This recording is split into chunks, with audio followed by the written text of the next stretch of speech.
Modern history lecture series के एक और वीडियो में आपका बहुत बहुत स्वागत है दोस्तों। आज के इस वीडियो में हम समझने वाले हैं गोलमेज सम्मेलन के विषय में कि राउंड टेबल कॉन्फ्रेंस क्या था।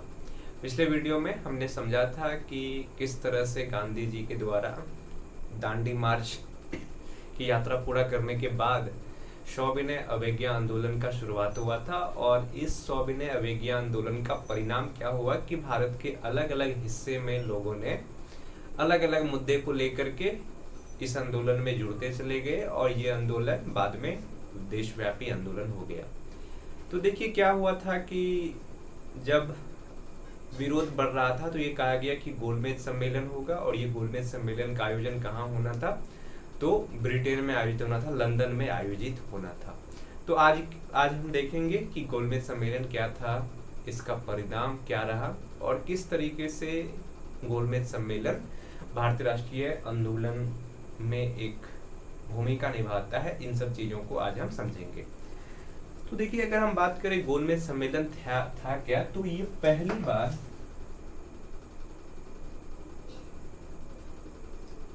बार भारतीय एवं ब्रिटिश सरकार के बीच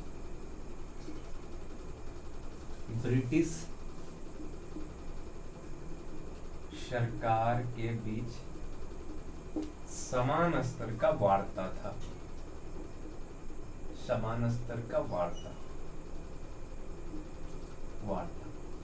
नहीं, तो भारतीय एवं ब्रिटिश शासन के बीच जो पहला समान स्तर का वार्ता था, ये किस में हुआ था, तो गोलमेज सम्मेलन में हुआ था। हम इसको गोलमेज सम्मेलन क्यों कहते हैं, क्योंकि देखिए इसमें समान स्तर का वार्ता हो रहा है। समान स्तर का वार्ता का मतलब कि सब समान है। इस सम्मेलन में जितने भी प्रतिनिधि भाग ले रहे हैं वो सभी समान है। अब बात ये उठता है कि गोलमेज क्यों कहा गया। तो देखिए, जो मेज होता है ना, जो टेबल होता है, अगर हम बात करें टेबल की,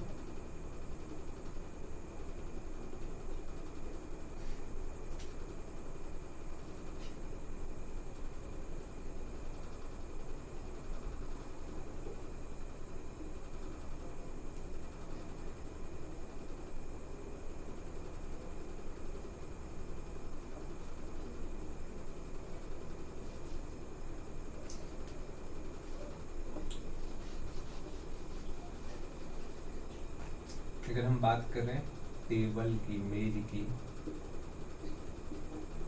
तो इस तरह का कुछ टेबल होता है। वैसे फिगर बहुत ही घटिया बना हुआ है, पर ऐसे समझ लीजिए कि मेज कुछ इस तरीके का होता है जिसमें कि ये जो सामने वाला लंबाई होता है वो ज्यादा होता है किसके तुलना में, इस चौड़ाई के तुलना में।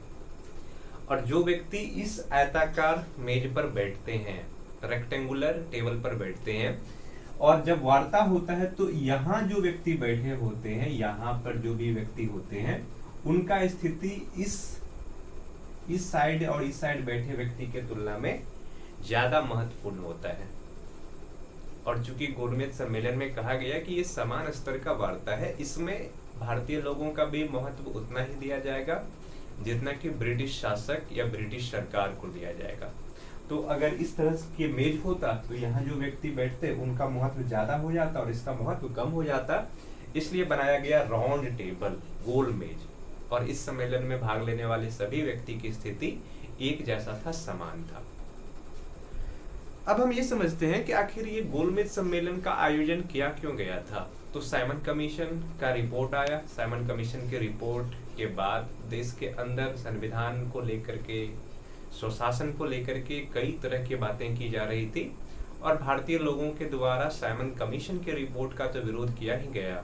साथ में जब नेहरू रिपोर्ट तैयार किया गया तो सरकार ने उसको स्वीकार नहीं किया। नेहरू रिपोर्ट के स्वीकार नहीं करने के बाद भारतीय राष्ट्रीय कांग्रेस ने क्या किया कि जो पूर्ण स्वराज की घोषणा किया लाहौर अधिवेशन में, और गांधी जी ने इरविन के सामने अपना डिमांड रखा, अपना मांगे रखा, जिनमें कि डोमिनियन स्टेटस यानी कि स्वशासन देना प्रमुख मांग था। पर सरकार की तरफ से कुछ रिस्पांस नहीं आया। उसके बाद क्या शुरू हो गया था, तो उसके बाद शुरू हो गया था सविनय अवज्ञा आंदोलन, सिविल डिसओबीडियंस मूवमेंट। और सिविल डिसोबीडियंस मूवमेंट का परिणाम ये हुआ कि सरकार के सामने कई सारी मुश्किलें खड़ी हो गई। तो इसी बीच क्या होता है कि गोलमेज सम्मेलन का आयोजन होता है, और इस गोलमेज सम्मेलन के आयोजन करने के पीछे का जो कारण था वो था संवैधानिक विकास एवं संवैधानिक सुधार करना। संवैधानिक विकास एवं संवैधानिक सुधार करना।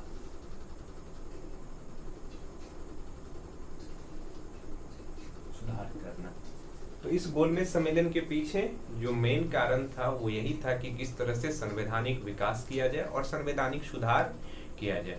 संवैधानिक विकास करने का मतलब कि सैमन कमीशन को अगर नहीं माना जा रहा है तो सैमन कमीशन के बाद किस तरह से संविधान में या फिर कानून में परिवर्तन किया जाए ताकि भारतीय लोगों का जो मांगे हैं, भारतीय लोगों का जो डिमांड है, इन डिमांड को पूरा किया जा सके।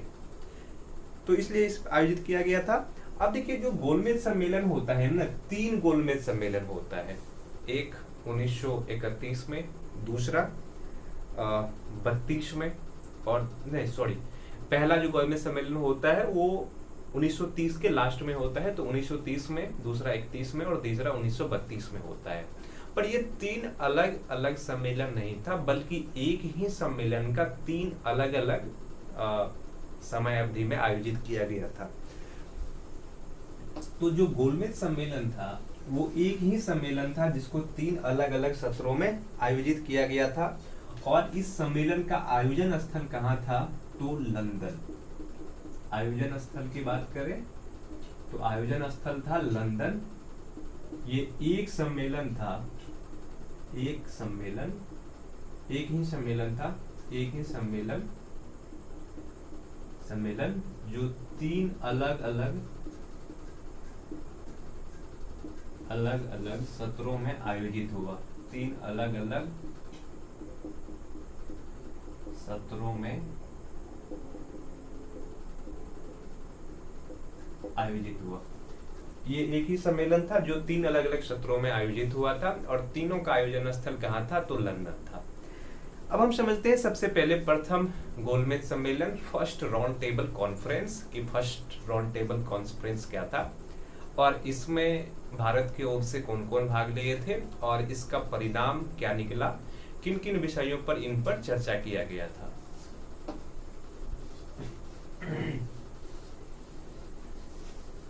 तो इसी को हम बता देते हैं प्रथम गोलमेज सम्मेलन, first round table conference.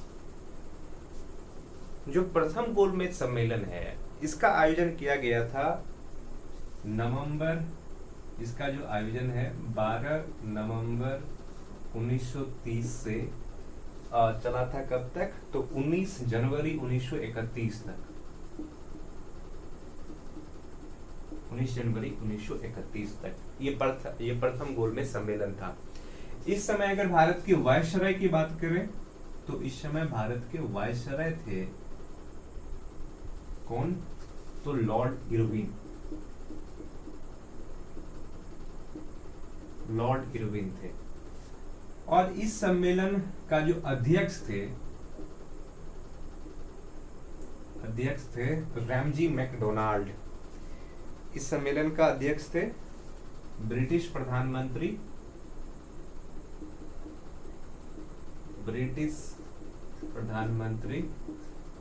Ramsay McDonald.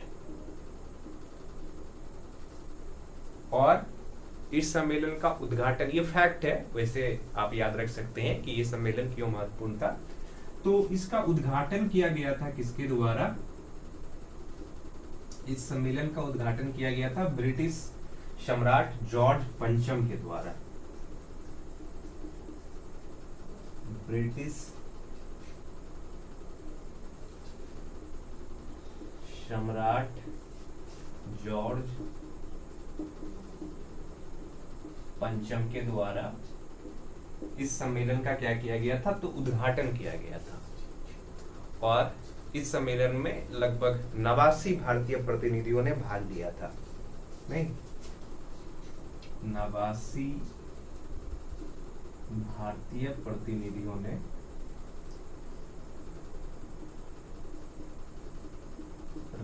ने भाग लिया, जो अलग अलग सामाजिक समूह से थे, कुछ अलग अलग राजनीतिक समूह से थे, जिनका अलग अलग विचारधारा था।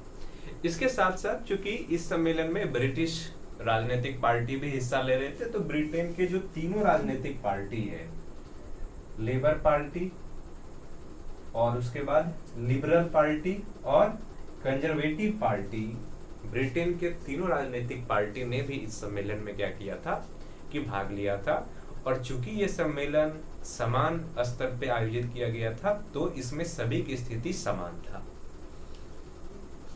अब हम ये देख लेते हैं कि इस सम्मेलन में जो अलग अलग भारतीय प्रतिनिधि भाग ले रहे थे, इनमें कौन कौन थे और वो किन किन संस्थाओं से, संगठनों से चीजों को क्या कर रहा था, प्रतिनिधित्व कर रहा था। तो इनमें सबसे पहले जो देखने को मिलता है हिंदू महासभा। हिंदू महासभा, तो हिंदू महासभा के प्रतिनिधित्व कौन कर रहे थे? एम.आर. जायकर एवं वी.एस. पुंजे। एम.आर. जायकर एवं वी.एस. पुंजे, ये दो व्यक्ति थे हिंदू महासभा के जो इस सम्मेलन का प्रतिनिधित्व कर रहे थे। उनमें से एक थे एम.आर. जायकर और दूसरा थे वी.एस. पुंजे। उदारवादी दल की बात करें तो तेज बहादुर सप्रू,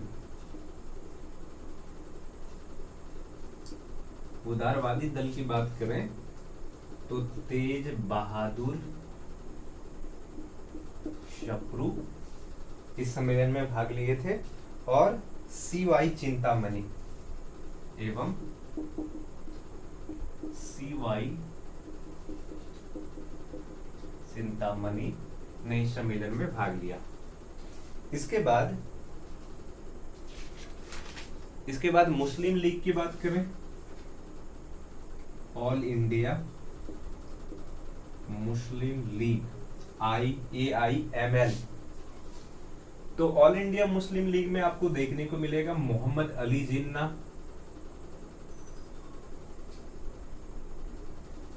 सफी अहमद खान या मोहम्मद सफी खान जिसको कहते हैं, मोहम्मद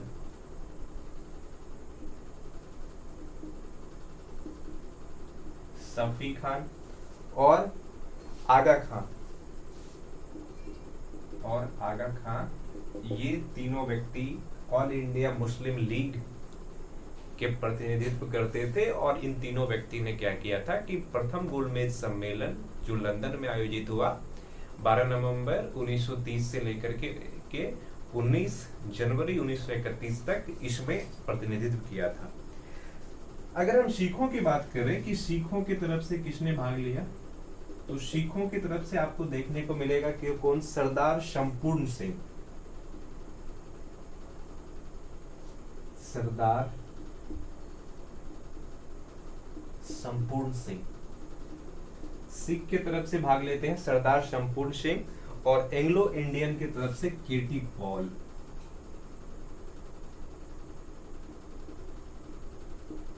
एंग्लो इंडियन की तरफ से केटी पॉल,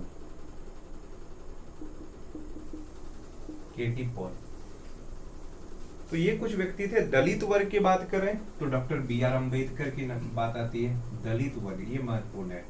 और बी.आर. अम्बेडकर ऐसे नेता थे जो तीनों गोलमेज सम्मेलन में भाग लेते हैं। नहीं, तो दलित वर्ग की बात करें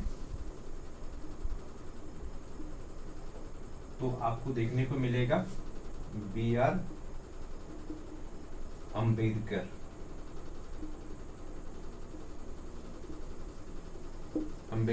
बी.आर. अम्बेडकर की बात आती है दलित वर्गों में प्रतिनिधित्व जब इन्होंने किया था। इसके साथ साथ जो भारत के देसी रियासत थे, देसी रियासत की ओर से भी प्रतिनिधित्व भेजा गया था इस गोलमेज सम्मेलन में।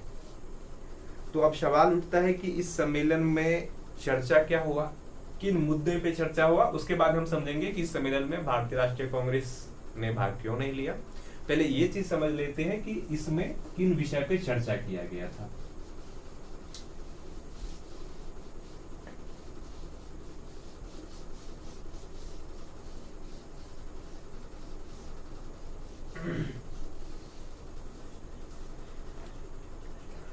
अगर हम ये देखें कि इसमें चर्चा किस विषय पे किया गया, तो सबसे पहले जिन विषय पे चर्चा किया गया वो था अखिल भारतीय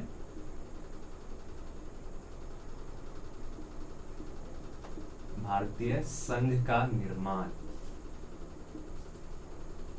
अखिल भारतीय संघ का निर्माण, पहला चीज इसी पे चर्चा हुआ कि अखिल भारतीय संघ का निर्माण किया जाएगा। अखिल भारतीय संघ का मतलब कि भारत के अंदर जो बहुत सारे प्रांत है, विभिन्न प्रांत है, इन प्रांतों को मिला करके और जो देसी रियासत है, इन रियासतों को मिला करके एक संगठन या एक समूह बनाया जाएगा, जिसको कहा जाएगा अखिल भारतीय संघ। और दूसरा चीज इसमें यह कहा गया कि प्रांतों में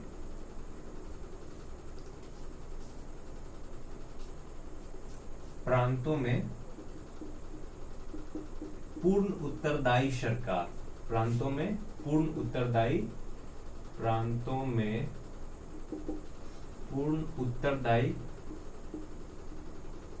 उत्तरदायी सरकार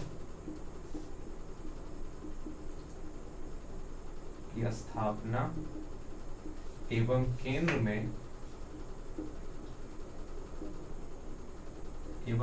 में द्वैध शासन डायरकी की स्थापना, द्वैध शासन की स्थापना, यानी कि प्रांतों में पूर्ण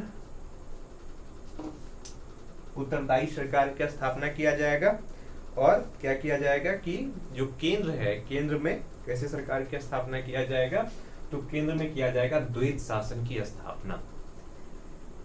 अब देखिए इस सम्मेलन में खास बात क्या रहता है। अब ये जो मुद्दा है अखिल भारतीय संघ का निर्माण, इस मुद्दे पर जो देसी रियासत है, देसी रियासत भी अपना सहमति देता है, क्योंकि प्रांतों में पूर्ण उत्तरदायी सरकार का आश्वासन दिया गया, बातें किया गया। अब हम इस चीज को समझते हैं कि अखिल भारतीय संघ का निर्माण करने की बात तो किया गया, पर किस तरीके से चीजें आगे बढ़ी थी। एक चीज यहां समझना जरूरी है कि जो प्रथम गोलमेज सम्मेलन हुआ था, फर्स्ट राउंड टेबल कॉन्फ्रेंस हुआ था, इस कॉन्फ्रेंस में भारतीय राष्ट्रीय कांग्रेस और जो विभिन्न व्यापारिक संगठन थे उन्होंने भाग नहीं लिया।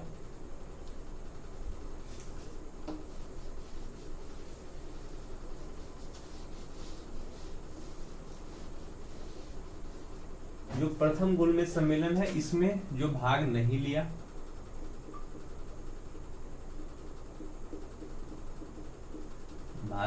इनमें दो संगठन था। एक तो आईएनसी, अखिल भारतीय राष्ट्रीय कांग्रेस, और अखिल भारतीय राष्ट्रीय कांग्रेस इस सम्मेलन में भाग क्यों नहीं लिया, तो सविनय अवज्ञा आंदोलन चलाया जा रहा था।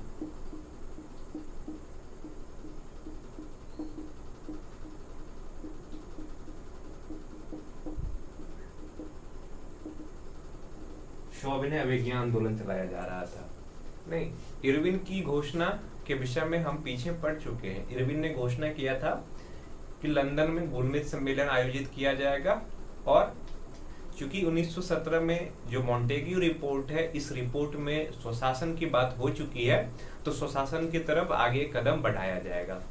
पर बाद में इरविन ने अपने घोषणा को वापस लिया, जिसके वजह से भारतीय राष्ट्रीय कांग्रेस क्या था कि गोलमेज सम्मेलन का बहिष्कार किया और सविनय अवज्ञा आंदोलन को शुरू किया था। नहीं, तो सविनय अवज्ञा आंदोलन की वजह से और इरविन के द्वारा गांधी जी के बातों को नहीं मानने की वजह से भारतीय राष्ट्रीय कांग्रेस गोलमेज सम्मेलन में भाग नहीं लेते हैं। दूसरा जो संगठन था वो था व्यापारिक संगठन, सभी व्यापारिक संगठन,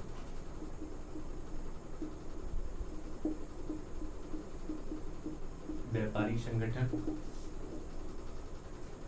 अब देखिए जितने भी व्यापारिक संगठन थे उन्होंने भी अपने आप को गोलमेज सम्मेलन से अलग रखा। हालांकि जो व्यापारिक संगठन थे, जो व्यापारिक समूह थे, इनको भी गोलमेज सम्मेलन में भाग लेने के लिए इनवाइट किया गया था, निमंत्रित किया गया था, पर इन्होंने भाग नहीं लिया।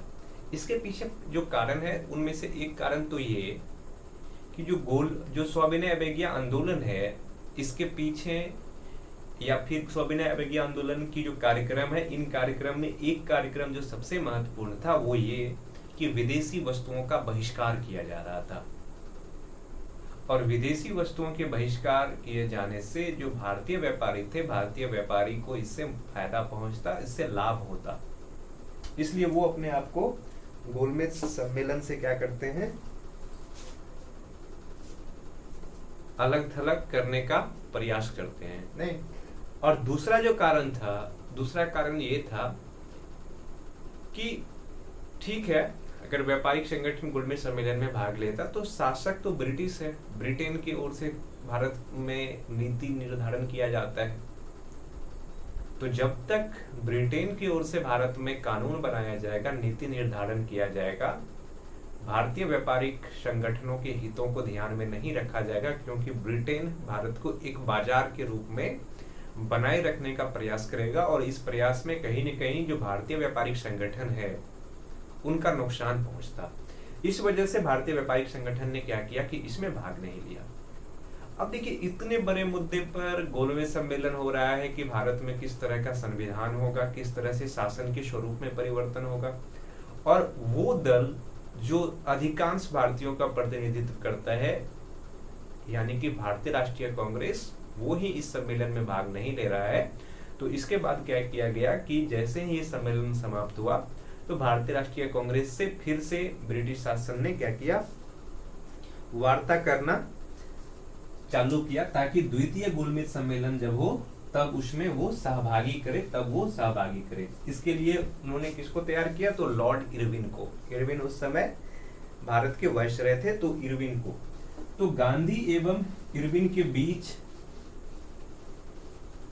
सविनय अवज्ञा आंदोलन को समाप्त करने को लेकर के और द्वितीय गोलमेज सम्मेलन में भारतीय राष्ट्रीय कांग्रेस को भाग लेने के लिए एक वार्ता होता है, एक सम्मेलन होता है, जिसको कहते हैं गांधी इरविन समझौता, या फिर दिल्ली में चूंकि ये समझौता हुआ था तो इसको कहते हैं दिल्ली समझौता। अब देखिए होता क्या है, गांधी इरविन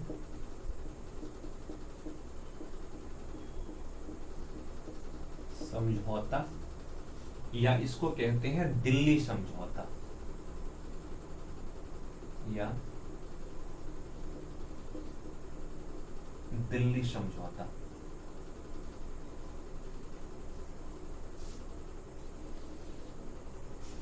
गांधी इरविन समझौता या दिल्ली समझौता ये किस तरीके से हुआ था, तो 19 जनवरी 1931 को प्रथम गोलमेज सम्मेलन समाप्त होता है और ब्रिटिश शासन प्रयास करता है कि जब द्वितीय गोलमेज सम्मेलन हो तो इसमें भारतीय राष्ट्रीय कांग्रेस का भी प्रतिनिधित्व हो, भारतीय राष्ट्रीय कांग्रेस भी इसमें शामिल हो, और इसके लिए उन्होंने कांग्रेस से वार्ता प्रारंभ किया।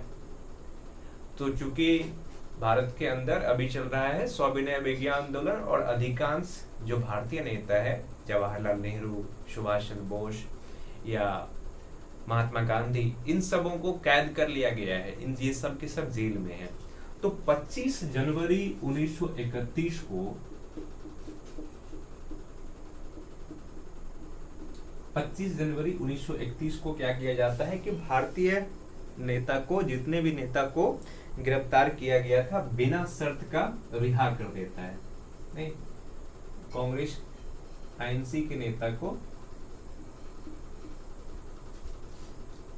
बिना शर्त रिहा कर दिया गया। भारतीय राष्ट्रीय कांग्रेस के सभी नेता को क्या किया गया कि 25 जनवरी 1931 को बिना शर्त रिहा कर दिया गया और सरकार ने प्रयास किया कि किस तरीके से इनके बीच एक आंदोलन हो। तो अगर हम इस वार्ता की बात करें तो वार्ता में मध्यस्थता की भूमिका तो होनी चाहिए, क्योंकि सरकार से खपा है भारतीय राष्ट्रीय कांग्रेस। तो मध्यस्थता का काम किया दो नेता, जो कि एक तो तेज बहादुर सप्रू, मध्यस्थ, यहां पे लिखते हैं हम मध्यस्थ, तेज बहादुर सप्रू,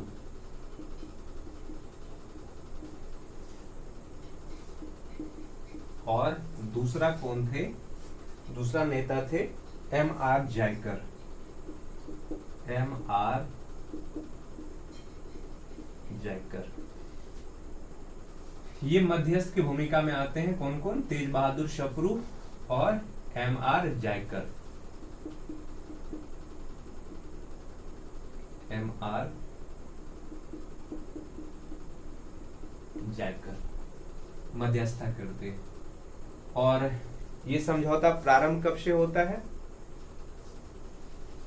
ये समझौता प्रारंभ होता है चूंकि जनवरी अंत होते होते 1931 ईस्वी में भारतीय राष्ट्रीय कांग्रेस के सभी नेता को रिहा कर दिया गया था। तो वार्ता प्रारंभ हुआ, वार्ता प्रारंभ हुआ कब? फरवरी 1931 में। पूरे फरवरी में वार्ता हुआ। अब देखिए इसका आयोजन कहां पे किया गया था? आयोजन स्थल की बात करें तो इसका आयोजन किया गया था दिल्ली में। इस सम्मेलन का आयोजन किया गया था दिल्ली में। और पूरे फरवरी महीने पर भारतीय राष्ट्रीय कांग्रेस और ब्रिटिश शासन की ओर से लॉर्ड इरविन के बीच बहुत सारा बहस हुआ। और इस वार्ता पे समझौता जो हुआ, समझौता हुआ कब? 5 मार्च 1931 को। ये फैक्ट आप अच्छे से याद रखना है, क्योंकि ये फैक्ट पूछा जाता है कि गांधी इरविन समझौता या फिर दिल्ली समझौता कब हुआ था। तो 5 मार्च 1931 ईस्वी को दिल्ली समझौता हुआ। और इसमें अगर हम ये देखें कि भाग कौन कौन ले रहे थे, तो भारतीय राष्ट्रीय कांग्रेस की ओर से गांधी जी भाग ले रहे थे। आईएनसी की ओर से गांधी एवं इरविन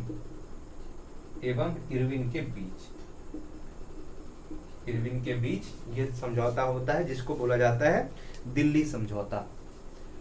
अब हम ये समझते हैं कि ये समझौता जो हुआ था महात्मा गांधी और लॉर्ड इरविन के बीच, समझौता क्या था, किन शर्तों को मानने के लिए ब्रिटिश सरकार तैयार हुए, और कौन कौन ऐसे शर्त थे जिन शर्तों को मानने के लिए भारतीय राष्ट्रीय कांग्रेस तैयार हुए, आईएनसी तैयार हुए। इन चीजों को अब देखते हैं।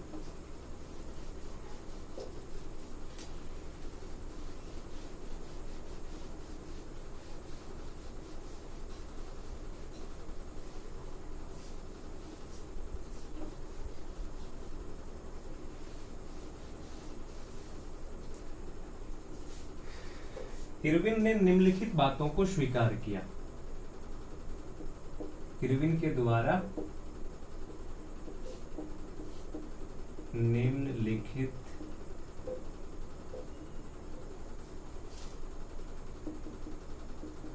बातों को स्वीकार किया गया। इरविन के द्वारा निम्नलिखित बातों को स्वीकार किया गया। इनमें से जो पहला चीज ये था कि हिंसात्मक, ये गांधी की मांग थी, गांधी की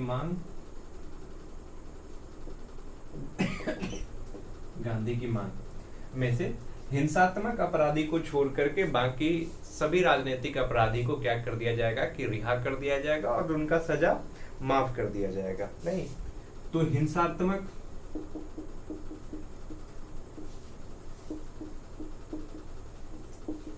अपराधी के अतिरिक्त सभी अपराधी को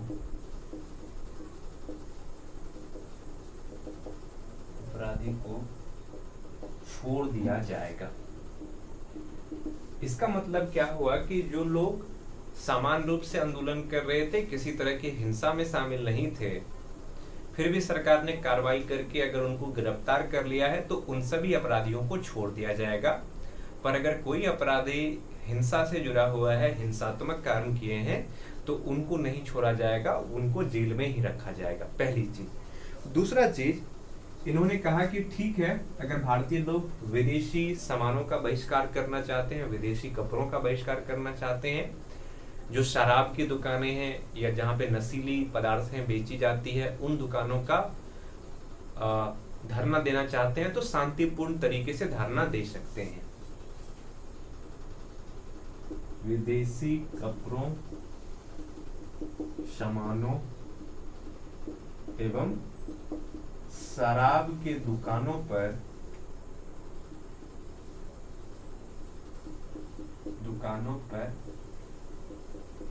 शांतिपूर्वक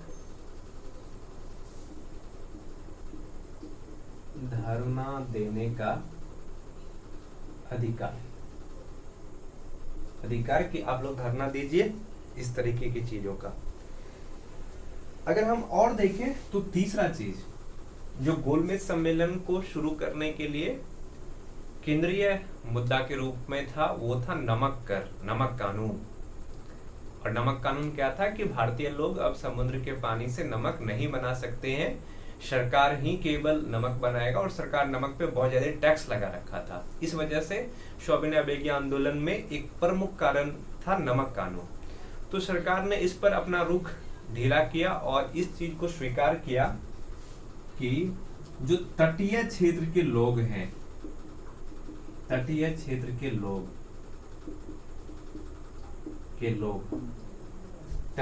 लोग क्या कर सकते हैं कि अपने उपयोग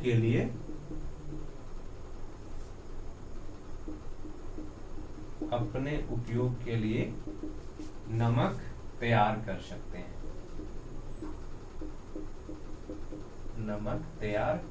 हैं, नहीं।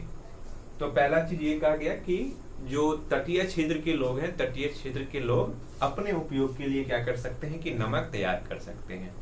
यानी कि वो व्यावसायिक रूप से नहीं तैयार कर सकते हैं, बेचने के लिए तैयार नहीं कर सकते हैं, जबकि अपने उपयोग के लिए जितना वो खाते हैं, जितना उनके घर में उपयोग होता है नमक का, इस आधार पे वो क्या कर सकते हैं कि नमक को तैयार कर सकते हैं। इसके साथ साथ उन्होंने ये भी कहा कि गोलमेज सम्मेलन में किसको शामिल होना है, तो भारतीय राष्ट्रीय कांग्रेस को शामिल होना है। नहीं, तो गांधी ने इस बात को स्वीकार कर लिया। अब देखिए इसमें किन चीजों को स्वीकार नहीं किया गया।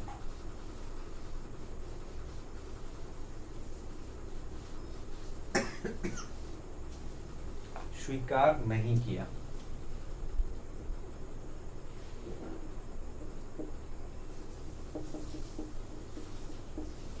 नहीं किया, उनमें से एक चीज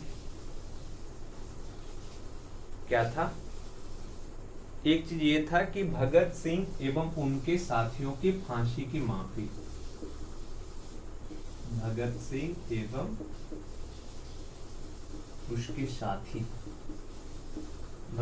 एवं उसके साथी को माफी देने की बात को स्वीकार नहीं किया गया।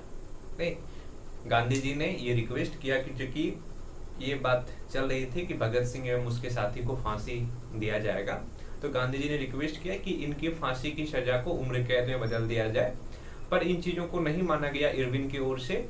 और 23 मार्च 1931 को भगत सिंह एवं उनके जो साथी है राजगुरु बटुकेश्वर दत्त, इन राजगुरु और सुखदेव, भगत सिंह, राजगुरु और सुखदेव, इनको क्या कर दिया गया, ये फांसी दे दिया गया।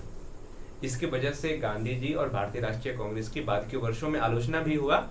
दूसरा चीज कि गांधी जी ने यह कहा कि सविनय अवज्ञा आंदोलन के दौरान पुलिसों ने लोगों पर बहुत भयानक अत्याचार किया है, इस अत्याचार की जांच होनी चाहिए। इन चीजों को भी इरविन की ओर से स्वीकार नहीं किया गया। यानी कि दो महत्वपूर्ण विषय को उन्होंने स्वीकार नहीं किया। उनमें से एक तो भगत सिंह और राजगुरु की फांसी देने की बात को, और दूसरा इस चीज को स्वीकार नहीं किया तो पुलिस ज्यादतियों के द्वारा किए गए चीजों को।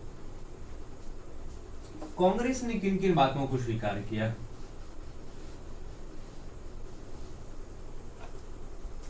आईएनसी के द्वारा स्वीकार, कांग्रेस ने किन किन चीजों को स्वीकार किया? तो कांग्रेस की ओर से जो सबसे पहला चीज स्वीकार किया गया कि गांधी जी ने अपना सविनय अवज्ञा आंदोलन को स्थगित कर दिया। नहीं, सविनय अवज्ञा आंदोलन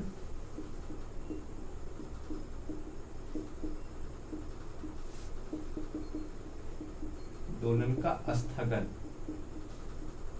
सविनय अवज्ञा आंदोलन का स्थगन, यानी कि गांधी जी ने सविनय अवज्ञा आंदोलन को स्थगित कर दिया। और इसी के साथ जो प्रथम चरण का सविनय अवज्ञा आंदोलन है वो समाप्त हो जाता है। दूसरा चीज इन्होंने कहा कि ब्रिटिश वस्तुओं की बहिष्कार नहीं करेंगे, ब्रिटिश वस्तु की बहिष्कार नहीं करेंगे। और जब गांधी जी के द्वारा इन दो बातों को स्वीकार किया गया, और इन बातों में से एक चीज तो ये था कि गांधी जी ने जो स्वराज की मांग की या डोमिनियन स्टेटस की बात की या पूर्ण स्वराज की बात की, उसको स्वीकार नहीं किया गया। तो बाद के वर्षों में जैसे ही गांधी और इरविन के बीच ये समझौता हुआ, कांग्रेस के जो उस समय के दो युवा नेता थे, एक तो जवाहरलाल नेहरू और दूसरा सुभाष चंद्र बोस, उन्होंने गांधी का क्या किया, आलोचना किया, क्योंकि इसमें किसी भी तरह की पूर्ण स्वराज और डोमिनियन स्टेटस की बात नहीं की गई थी।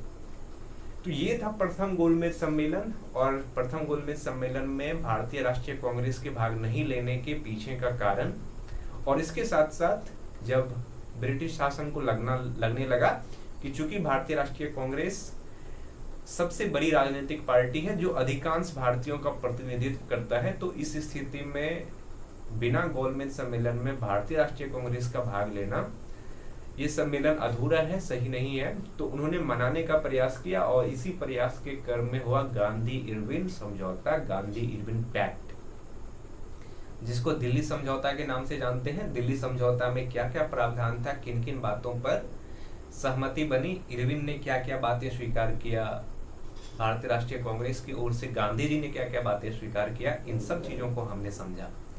आगे के वीडियो में हम समझेंगे कि जैसे ही ये सम्मेलन समाप्त हुआ, उसके बाद कांग्रेस का एक अधिवेशन होता है, कांग्रेस के अधिवेशन के विषय में समझेंगे, और फिर द्वितीय गोलमेज सम्मेलन के विषय में, फिर तृतीय गोलमेज सम्मेलन के विषय में, और इसका परिणाम क्या होता है, इन सब चीजों को हम समझेंगे। तो इस वीडियो में इतना ही। बहुत बहुत धन्यवाद।